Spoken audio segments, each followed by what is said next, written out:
MCU की सबसे पहली फिल्म आयरन मैन। ये है टोनी स्टार्क जो कि जीनियस और बिलियनियर है, और ये अभी अफ़गानिस्तान आया हुआ है अपने दोस्त के साथ अपने हथियारों की डीलिंग के लिए। लेकिन बीच में ही कुछ लोग टोनी स्टार्क की गाड़ी पर हमला कर देते हैं और वो बहुत बुरे तरीके से घायल हो जाता है, और उसी की बनाई हुई मिसाइल उसके पास आकर फट जाती है और वो बहुत घायल हो जाता है।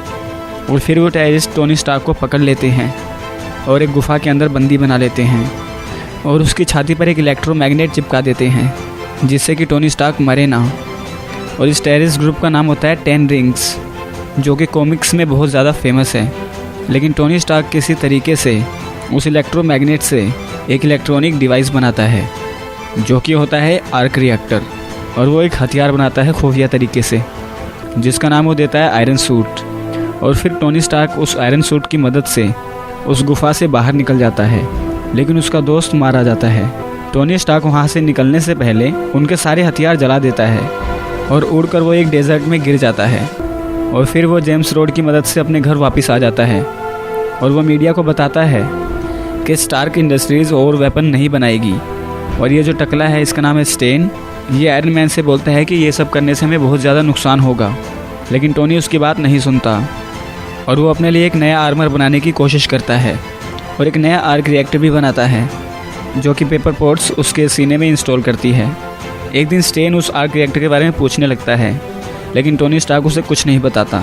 और एक दिन ये जो जर्नलिस्ट है इसका नाम है क्रिस्टीन, ये टोनी स्टार्क को बताती है कि उसी की कंपनी के वेपन्स 10 रिंग्स को बेचे जा रहे हैं और वो तुम्हारे हथियार से पूरे शहर में तबाही मचा रहे हैं। उसके बाद आयरन मैन अपना आयरन सूट पहनता है और उस लोकेशन पर पहुंच जाता है और फिर वो वहां पहुंचकर सबको मारता है और बंधी हुए लोगों को बचा लेता है। और फिर जब वो घर लौट रहा होता है तो 2 मिसाइलें उस पर हमला कर देती हैं, लेकिन स्टार्क किसी तरीके से उन दोनों मिसाइलों से बच जाता है। और वहीं दूसरी ओर 10 रिंग्स सक्सेसफुल हो जाता है एक प्रोटोटाइप बनाने में आयरन मैन के सूट का। लेकिन स्टेन उन सभी लोगों को धोखा देता है और फिर मार देता है और वो सीक्रेट प्रोटोकॉल अपनी लैब के अंदर ले आता है उन लोगों से चुरा कर। लेकिन यहाँ पर स्टार्क पेपर को स्टेन के ऑफिस में भेजता है उसका कंप्यूटर हैक करने के लिए, और उसको पता चल जाता है वो स्टेन ही है जिसने टोनी पर हमला करवाया था और टोनी स्टार्क को मारने की कोशिश भी उसी ने की थी, और वही 10 रिंग्स को वेपन सप्लाई कर रहा था।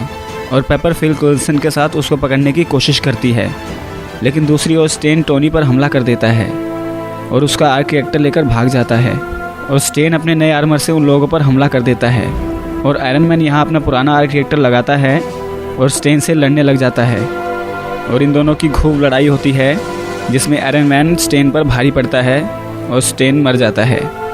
उसके बाद आता है हमारा फेवरेट सीन, और जिसके बहुत सारे मेमेज भी बन चुके हैं। इसमें टोनी स्टार्क एक्सेप्ट करता है कि मैं ही हूँ आयरन मैन।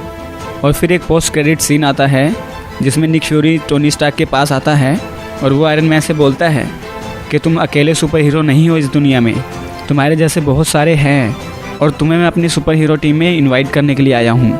और यहीं पर यह फिल्म ख़त्म हो जाती है। ऐसी और वीडियोज़ के लिए आप हमारे चैनल को सब्सक्राइब कर सकते हैं, और ये वीडियो देखने के लिए आपका बहुत बहुत धन्यवाद।